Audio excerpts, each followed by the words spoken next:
So you've heard from many people today about how hearing aids have changed their lives, but hearing aids aren't an option for everyone. This is Dr. William McFeely. How are you today, Dr. Good. McFeely? How are you, Amy? Doing great, doing great.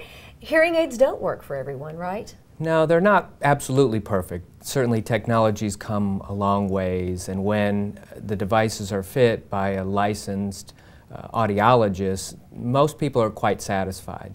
But then there are some people that are not as happy as they would like, or have trouble in certain situations such that they just can't use more standard technology hearing aid devices.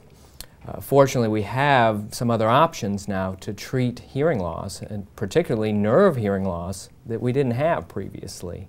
And some of these devices have really come a long ways. So people have trouble, particularly at nighttime, or playing athletic events or swimming, using hearing aids, and now we have a fully implantable option to treat nerve hearing loss or sensorineural hearing loss that would allow a person to participate in many of those things. That's fantastic. It's called the Esteem, correct? Correct. Tell people how it works. Well, the Esteem is a prosthetic inner ear stimulator, so it's not really a hearing aid in that sense, but ultimately the patient can hear better. If you look at the model here, sound would come in the ear the normal way. The eardrum and the first and second hearing bones would pick up the sounds. The device would capture those vibrations from the second hearing bone, internally amplify those signals and send those amplifying signals to the third hearing bone and then the inner ear from there. You can get an idea of what it looks like, but the battery and processor are here, and these portions would connect to the hearing bones. And so it's completely self-contained. The only thing on the outside is a remote control, much like a TV remote that will allow a person to turn it off or change the volume or change the settings depending on what situation they're in. So how does this procedure work? It's an outpatient surgery. It does take 3 to 4 hours, so it's not a real quick thing, but it is outpatient. People recover reasonably quickly. Not extensive pain for most people, and the recovery is not that bad. The hardest part is that we can't turn this device on for 2 months afterwards. And that's rough on people who already have hearing loss. Now, what is the reason for that? We have to wait until the stuffiness would clear for the device to work properly. And we hate to turn it on too early, and then the first experience may not be the best experience. So we like to have it in perfect shape as far as healing and then turn it on. What is the reaction that you get when you turn that device on for the first time? It's very dramatic. We've had a number of patients break down with tears, even people who thought, no way, I'm not going to cry. Well, they often do. It's very emotional for both the patient and family.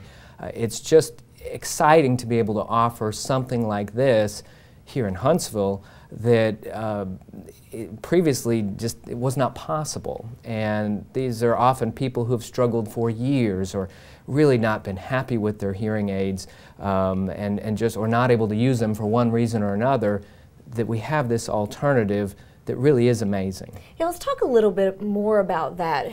Who is a good candidate for this procedure? Well, you have to be a minimum 18 years old. People have to have sensorineural or nerve hearing loss. You have to have relatively normal anatomy inside.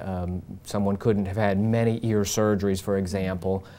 Can't have active inner ear problems, but most people would potentially be a candidate. They have to have at least a moderate hearing loss, but they can't be deaf. So people who are really profoundly down with hearing, they may be better served with a cochlear implant as opposed to the Esteem. But as you know, there's a whole lot of people out there that have hearing loss that really don't love their hearing aids that might actually be a candidate for this device. And I want to point out, Dr. McFeely, that you are the only physician in the entire state of Alabama who is doing this procedure. That's correct. That's pretty amazing, yeah, that we have this here in Huntsville. Yeah, and there's only really about a dozen surgeons nationally actively doing this surgery. So we've had patients from very far away come here to Huntsville for the implant, including people from Illinois and Texas and South Carolina, Mississippi, a number of states are represented with surgeries here. That's wonderful. Let's talk about the maintenance when it comes to this. What do you have to do once you've had it implanted? There's actually not much maintenance, and that's the nice thing. People don't have to keep up with external components as with a hearing aid. There's really not batteries to change in the same sense as a hearing aid.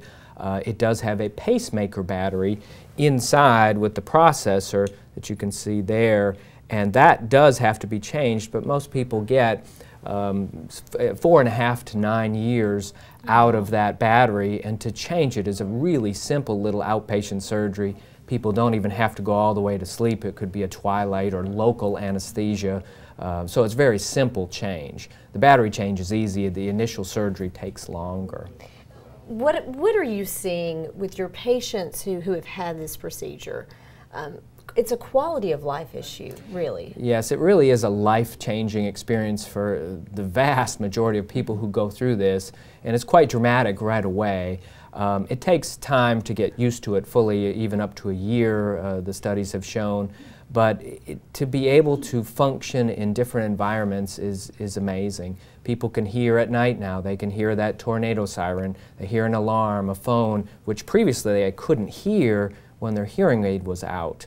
They're able to swim. One of our patients is a semi-pro water skier, and it has changed his life. He can actually hear while he's doing what he loves to do.